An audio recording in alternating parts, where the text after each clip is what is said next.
It was just another gray morning in the small town of Clearwater, where life moved slowly and faces were familiar.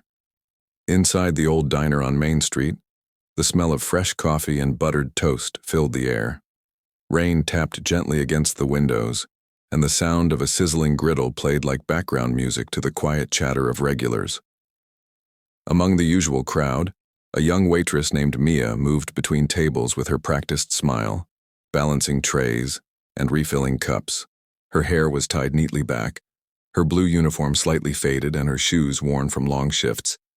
But her heart was bigger than her paycheck, and that's what made her different. Every morning, at exactly 8:10, an elderly man named Mr. Harris would walk through the diner's glass door. He always wore the same gray overcoat and brown hat, his face lined with years of stories no one else seemed to know. He sat by the window, the same booth every day, and ordered the same thing: black coffee, 2 slices of toast, and scrambled eggs. But unlike the other customers, he never said much.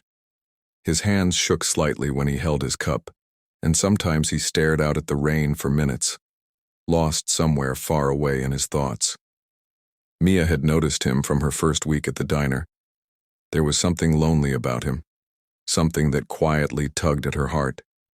The other waitresses just took his order, left the plate, and moved on. But Mia lingered. She asked how his morning was, made sure his toast was warm, and once even slipped him a small piece of pie on the house. It started as kindness, a simple act, but soon it became routine. Every morning, she'd greet him with a smile and a fresh cup of coffee before he even asked. If you believe in kindness, second chances, and the power of small good deeds, please take a second to like this video, comment your thoughts, share it with others, and subscribe. Your support helps us keep spreading real stories that warm the heart. Over the weeks, Mia learned that Mr. Harris used to be a teacher. He'd lost his wife years ago and lived alone in a small house just outside town. His children had moved away, and though he rarely mentioned them, Mia could sense the quiet ache in his silence. Sometimes he brought an old newspaper with him, and other times he just watched people, maybe remembering the life he once had. For Mia, who was struggling to hold herself together, his quiet company became oddly comforting. Because Mia's life wasn't easy either. Her mother was sick, and the bills were piling up faster than she could pay them. She worked double shifts, took night classes, and often skipped her own meals just to make sure her mother had enough. There were nights she cried alone in her small apartment, wondering how much longer she could hold everything together. But every morning, no matter how tired she was, she greeted Mr. Harris with warmth. Helping him, even in small ways, reminded her that kindness still mattered, that maybe life wasn't all struggle. One cold winter morning, when the snow had begun to fall, Mr. Harris didn't show up. Mia noticed right away. The booth by the window stayed empty, and something inside her tightened with worry. The next day came, and still no sign of him. She even asked a few regulars if they'd seen him, but no one knew. On the third morning, she called the small local hospital, and her heart sank when she heard he had been admitted after a fall at home. Without thinking twice, she took her short break and went to see him. When Mia walked into the hospital room, Mr. Harris looked frail but surprised and grateful. No one else had come. She stayed by his side for a few minutes, brought him a small muffin from the diner, and promised she'd check on him until he got better. For the next week, she did just that.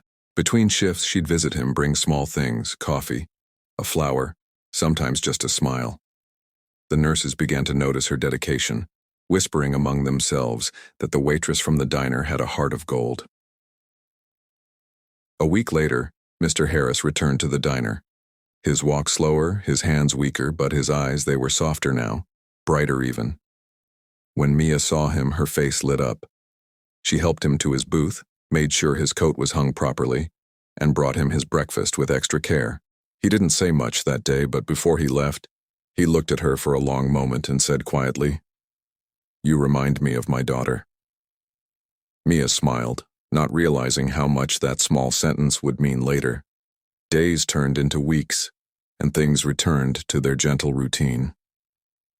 Until one morning, a few months later, something unusual happened.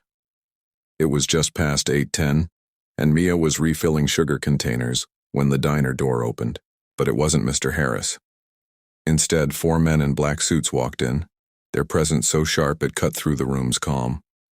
Behind them came 2 lawyers, serious-looking, holding folders, and the entire diner fell silent.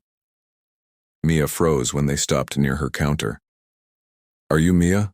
one of them asked. Her heart skipped. "Yes, is something wrong?" The lawyer smiled faintly. "We represent Mr. Harris."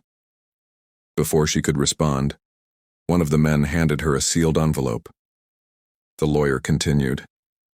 "Mr. Harris passed away last week. He spoke highly of you. He wanted us to deliver this personally." Mia's breath caught in her chest. The sound of dishes, the hum of chatter, everything around her faded into silence. She could barely hear herself whisper, "He passed away." The lawyer nodded, his tone soft now. "He left something for you." Inside the envelope was a handwritten letter and a folded document. Her hands trembled as she opened it. The letter was simple but heartfelt.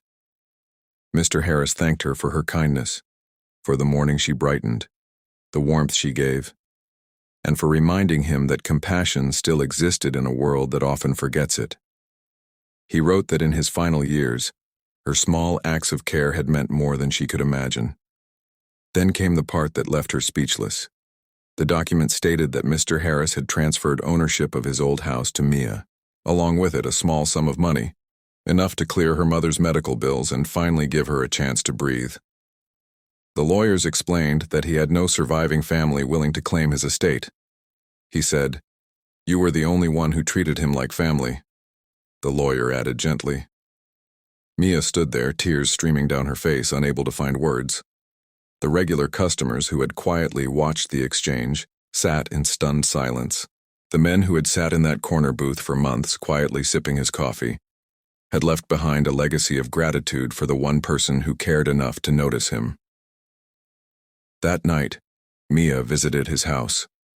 It was small but warm, filled with books, photographs, and memories frozen in time.